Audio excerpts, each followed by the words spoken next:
اس لیے تو شاعر کہتا ہے بھوکے رہتے تھے خود اوروں کو کھلا دیتے تھے، بھوکے رہتے تھے خود اوروں کو کھلا دیتے تھے، کیسے صابر تھے محمد کے گھرانے والے، کیسے صابر تھے محمد کے گھرانے والے صلی اللہ علیہ وسلم۔ ناظرین کرام، حضرت علی رضی اللہ تعالیٰ عنہ کی سخاوت کا ذرا اندازہ لگائیے۔ ایک دن آپ سفر میں تھے، ایک دن ایک سائل آپ کے پاس آتا ہے اور عرض کرتا ہے مولا علی مجھے کچھ عطا کیجئے۔ حضرت علی اپنے قمبر سے کہتے ہیں اسے ایک روٹی دے دو۔ قمبر کہتا ہے حضور روٹی تو صندوق میں ہے۔ تو حضرت علی فرماتے ہیں ایسا کرو صندوق دے دو۔ قمبر کہتا ہے حضور صندوق اونٹ پر ہے۔ تو حضرت علی فرماتے ہیں اونٹ دے دو۔ پھر وہ قمبر کہتا ہے کہ حضور اونٹ قطار میں ہے، لائن میں ہے۔ تو حضرت علی کی سخاوت دیکھیے، حضرت علی ایک لمحہ کے لیے تاخیر نہیں کرتے ہیں اور آپ فرماتے ہیں ایسا کرو وہ پوری اونٹ کی قطار اسے دے دو۔ وہ قمبر اونٹ کی قطار کی مہار اس شخص کے، اس سائل کے ہاتھ میں تھماتا ہے اور خود قطار سے فوراً الگ ہو جاتا ہے۔ حضرت علی فرماتے ہیں تم اس طرح الگ کیوں ہوئے قطار سے؟ تو وہ شخص کہتا ہے قمبر کہ حضور آپ کا بحر بخشش جوش میں تھا اور مجھے خوف اور اندیشہ تھا کہ اگر میں اس قطار میں ہوتا تو کہیں آپ مجھے بھی نہ اسے دے دیتے ہیں، اور میں کبھی آپ کی خدمت، آپ کی بارگاہ کو چھوڑ کر کے کسی اور کی بارگاہ میں نہیں جانا چاہتا۔ یہ حضرت علی رضی اللہ تعالیٰ عنہ کی سخاوت ہے۔ ناظرین کرام، حضرت علی رضی اللہ تعالیٰ عنہ کی سخاوت کا ایک بہت ہی پیارا واقعہ آپ سماعت کریں کہ آپ ایک مجلس میں تشریف فرما تھے۔ حضرت علی رضی اللہ تعالیٰ عنہ شاید ہی اپنے پاس کوئی چیز رکھا کرتے تھے، اپنے پاس جو چیز بھی آتی آپ اسے خیرات کر دیا کرتے تھے، اور خیرات بھی اس یقین کے ساتھ کرتے تھے کہ یہ خیرات اللہ رب العزت کی بارگاہ میں قبول ہوتا ہے اور اللہ رب العزت اس کا نعم البدل بھی عطا فرماتا ہے۔ اس یقین کے ساتھ حضرت علی رضی اللہ تعالیٰ عنہ راہ خدا میں کوئی بھی چیز خیرات کیا کرتے تھے۔ ایک مجلس میں آپ تشریف فرما تھے، ایک سائل آتا ہے اور مطالبہ کرتا ہے۔ حضرت علی اپنے لخت جگر حضرت حسین سے کہتے ہیں کہ جاؤ گھر اور اپنی امی سے کہنا، اپنی والدہ سے کہنا کہ جو وہ درہم رکھے ہیں اس میں سے ایک درہم لا کر کے اسائل کو دے دو۔ حضرت حسین رضی اللہ تعالیٰ عنہ اب گھر جاتے ہیں، اپنی والدہ محترمہ سے عرض کرتے ہیں کہ ابو جان یہ کہہ رہے ہیں کہ انہوں نے جو درہم آپ کو رکھوائے ہیں ان درہم میں سے ایک درہم آپ ہمیں دے دیں، سائل کو دینا ہے۔ حضرت فاطمہ الزہرا رضی اللہ تعالیٰ عنہا فرماتی ہے کہ بیٹا شاید آپ کے ابو کو یہ یاد نہ رہا کہ وہ درہم انہوں نے تو کسی اور ضرورت کے لیے رکھوائے ہیں، وہ درہم انہوں نے تو کسی اور ضرورت کے تحت رکھوائے ہیں۔ حضرت حسین واپس حضرت علی کے پاس جاتے ہیں اور سارا واقعہ بیان کرتے ہیں کہ امی جان تو ایسا ایسا کہہ رہی ہے کہ آپ وہ کسی اور ضرورت کے تحت رکھوائے ہیں۔ تو حضرت علی فرماتے ہیں کہ ایسا کرو وہ سارا کا سارا درہم لے آؤ۔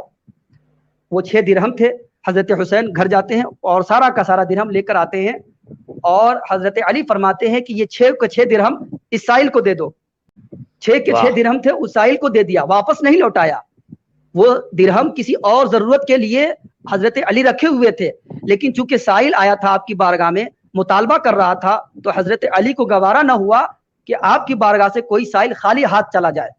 حضرت علی نے وہ 6 کے 6 درہم سائل کو دیا۔ اسی مجلس میں ایک شخص اونٹ لے کر آتا ہے اور کہتا ہے کہ کوئی ہے جو اس اونٹ کو خریدے گا، کوئی ہے جو اس اونٹ کو خریدے گا۔ حضرت علی فرماتے ہیں کتنے میں بیچو گے؟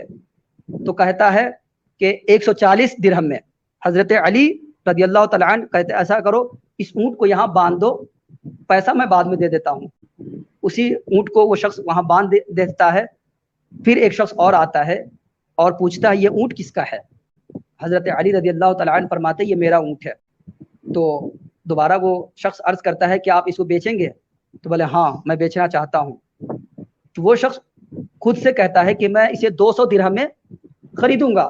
حضرت علی رضی اللہ تعالیٰ عنہ 200 درہم میں اس اونٹ کو بیچ دیتے ہیں۔ 140 درہم جس شخص سے اونٹ خریدتے ہیں اس کو دے دیتے ہیں اور 60 درہم حضرت حسین کو دیتے ہیں اور کہتے ہیں جاؤ اپنی امی کو دے دینا۔ حضرت فاطمہ الزہرا رضی اللہ تعالیٰ عنہ بڑا حیران ہوتی ہے کہ لے کر تو گئے تھے 6 درہم، واپس لائیں 60 درہم۔ حضرت علی رضی اللہ تعالیٰ عنہ گھر تشریف لاتے ہیں اور آپ فرماتے ہیں کہ اللہ رب العزت کا یہ فرمان بڑا سچا ہے، من جاء بالحسنۃ فلہ عشر امثالھا۔ اللہ رب العزت کا یہ فرمان بڑا سچا ہے، من جاء بالحسنتی فلہو عشر امثالہا، کہ تم میری بارگاہ میں راہ خدا میں ایک لاؤ گے، میں تمہیں اس کے بدلے میں 10 عطا کروں گا۔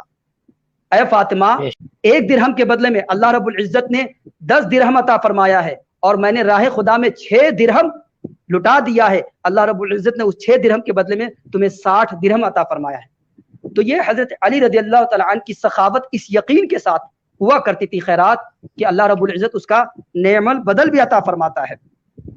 ناظرین محترم، بہت سے واقعات حضرت علی رضی اللہ تعالیٰ عنہ کی سخاوت کے ہیں۔ اگر میں حضرت علی رضی اللہ تعالیٰ عنہ کی سخاوت پر ہی گفتگو کروں تو اچھا خاصا وقت نکل جائے گا، اس لیے میں ایک دو بات اور حضرت علی رضی اللہ تعالیٰ عنہ کی سخاوت پر عرض کر کے آگے اپنی گفتگو کو بڑھانا چاہتا ہوں۔ قرآن میں بہت سے واقعات ہے۔ اللہ رب العزت نے فرمایا نا کہ جب تم میرے محبوب کے پاس آؤ، ان سے بات کرو تو پہلے کچھ نہ کچھ صدقہ کر دیا کرو۔ تو یہ آیت جب نازل ہوئی اور اس کا علم جب حضرت علی رضی اللہ تعالیٰ عنہ کو ہوا کہ اللہ رب العزت کا یہ حکم ہے، تو حضرت علی رضی اللہ تعالیٰ عنہ کے جیب میں اس وقت جو درہم تھے وہ آپ نے خیرات کیا، اور آپ اللہ کے رسول صلی اللہ علیہ وسلم کی بارگاہ میں حاضر ہوئے اور آپ نے کلام کیا۔ تو ناظرین کرام، یہ وہ آیت ہے کہ جس پر پوری کائنات میں جس کا عمل ہے وہ صرف اور صرف مشکل کشا حضرت علی رضی اللہ تعالیٰ عنہ کا عمل ہے۔ اس کے بعد اللہ تعالیٰ نے اس حکم کو بدل دیا، کیونکہ اللہ رب العزت نے فرمایا کہ اے حبیب، اس کی وجہ سے آپ کی امت مشکل میں پڑ جائے گی، اس لیے یہ حکم کو منسوخ کر دیا جاتا ہے۔ آپ ذرا اندازہ لگائیے کہ اللہ رب العزت نے فرمایا کہ خیرات کرنے والے رکوع میں، بھلا رکوع میں کون خیرات کرتا ہے؟ مفتی صاحب قبلہ، بالکل رکوع میں نماز میں کون خیرات کرتا ہے؟ نماز میں بھلا کون خیرات کرتا ہے؟ لیکن یہ آیت جس کے متعلق نازل ہوئی ہے وہ حضرت علی رضی اللہ تعالیٰ عنہ۔ ایک مرتبہ حضرت علی رضی اللہ تعالیٰ نماز پڑھ رہے تھے، دروازے پر کسی نے، سائل نے آواز لگائی، چونکہ آپ نماز میں تھے تو آپ نماز کی حالت میں ہی ہاتھ ایسے کر دیتے ہیں، اور اس وقت آپ انگوٹھی پہنے ہوئے تھے، گویا یہ کہہ رہے تھے کہ جلدی کرو، اس کام میں تاخیر مت کرو۔ تو یہ آیت حضرت علی رضی اللہ تعالیٰ عنہ کے متعلق نازل ہوئی ہے، اور حضرت علی رضی اللہ تعالیٰ عنہ کی سخاوت کا یہ علم ہے کہ آپ کبھی بھی کسی بھی سائل کو مایوس اور خالی نہیں لوٹاتے تھے۔ بعض کتب وعظ میں بہت سی روایات ہیں، لیکن ایک روایت ہے کہ سیدہ کائنات رضی اللہ تعالیٰ عنہ کو انار بہت پسند تھا۔ حضرت فاطمہ الزہرا رضی اللہ تعالیٰ عنہ نے کہا کہ آج آپ انار لیتے آئیے گا۔ حضرت علی رضی اللہ تعالیٰ عنہ گئے، انار لے کر آ رہے تھے کہ راستے میں ایک فقیر، ایک سائل سے ملاقات ہوتی ہے، فقیر کھانے کا مطالبہ کرتا ہے، آپ وہ انار اسے دے دیتے ہیں۔ آپ گھر تشریف لاتے ہیں، جو ہی آپ گھر میں انٹر ہوتے ہیں، اندر تشریف لاتے ہی ہیں کہ دروازے پر دستک ہوتی ہے، دروازہ کھولتے ہیں، دیکھا بلال۔ آپ فرماتے ہیں کہ بلال اس وقت کیا معاملہ ہے اور یہ کیا لے کر آئے ہو؟ تو حضرت بلال فرماتے ہیں کہ یہ انار لے کر آیا ہوں، یہ تو بہت زیادہ ہے، یہ کس کے لیے ہے؟ تو حضرت بلال فرماتے ہیں کہ یہ حضور نے آپ کے لیے بھیجا ہے۔ تو حضرت علی فرماتے ہیں لاؤ مجھے دے دو۔ حضرت علی اپنے ہاتھ میں لیتے ہیں اور انار گننا شروع کرتے ہیں، 1 2 3 4 5 6 7 8 9 تک گنتے ہیں۔ آپ کہتے ہیں یہ انار میرا نہیں ہے، یہ کسی اور کا ہے، یہ انار میرا نہیں ہے، یہ کسی اور کا ہے، لاؤ جاؤ لے جاؤ۔ حضرت بلال فرماتے نہیں یہ آپ کا ہے۔ بولا یہ میرا ہو ہی نہیں سکتا ہے۔ بولا آپ یہ کیسے فرما رہے کہ آپ کا نہیں ہے؟ بولے کیونکہ یہ 9 ہے، اگر میرا ہوتا تو 10 ہوتا۔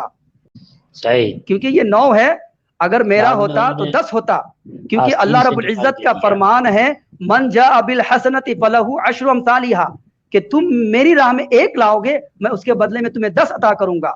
میں ابھی ایک انار اللہ کی راہ میں خیرات کر کے آیا ہوں، اگر یہ میرا ہوتا تو 10 ہوتا۔